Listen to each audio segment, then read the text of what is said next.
In this lesson, we're going to talk about constructor reflection. We can also get a list, an array of the constructors in a class. So we have the person class with 3 constructors. The first takes no argument, the second takes 1, and the third takes 2. Also, if you notice, they are all public. You don't need a constructor to be public, but in this example, I made all of them public. So let's go and get the information of this class and access the constructors. So we have gotten the class object by calling getClass.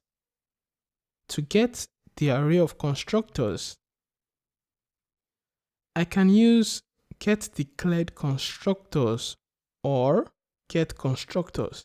GetDeclaredConstructors gets me the constructors in the class, but getConstructors gets me the public constructors in the class.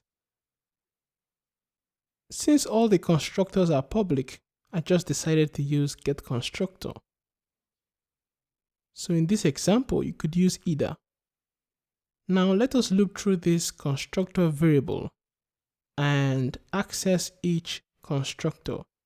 We want to print the name of the constructor, which is basically the name of the class, and then the parameter count.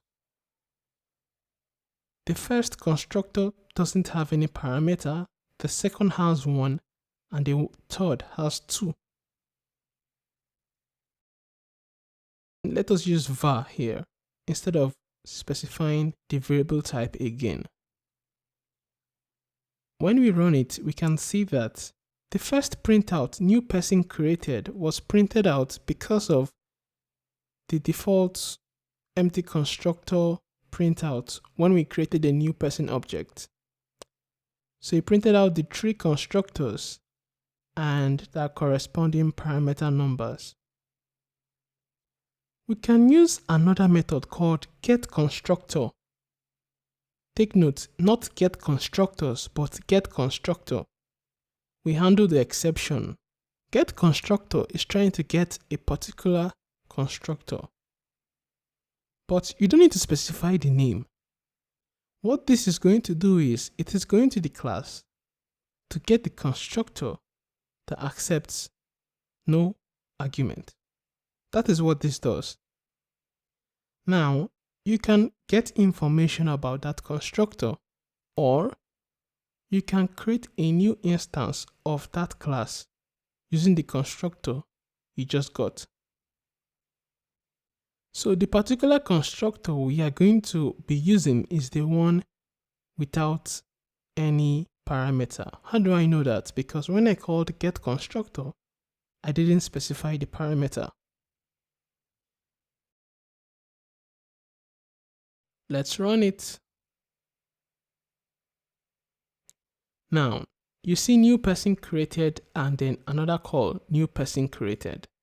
The first printout is called because of the first creation of the object when we called new person. And the second is because of the new instance call. And this is because in the person class, when you call the constructor that accepts no argument, it prints out new person created.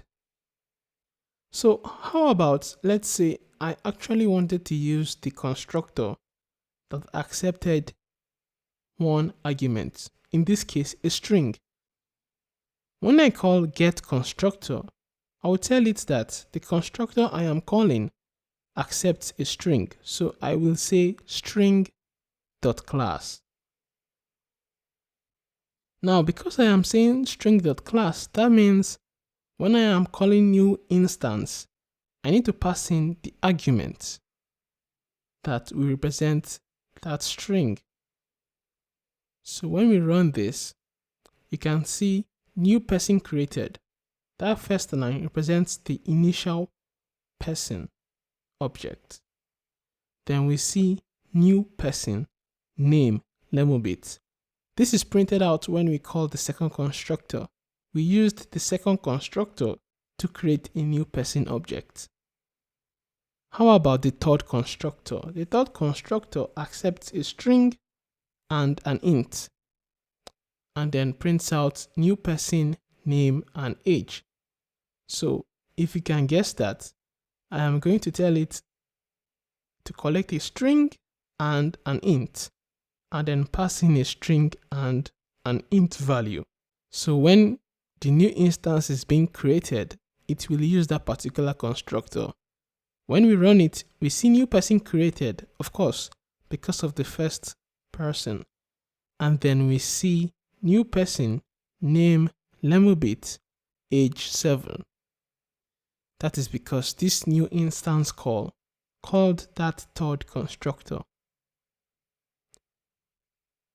This is how to perform reflection in Java. There are some other things you can do with reflection, but at least by now, you should have a basic understanding.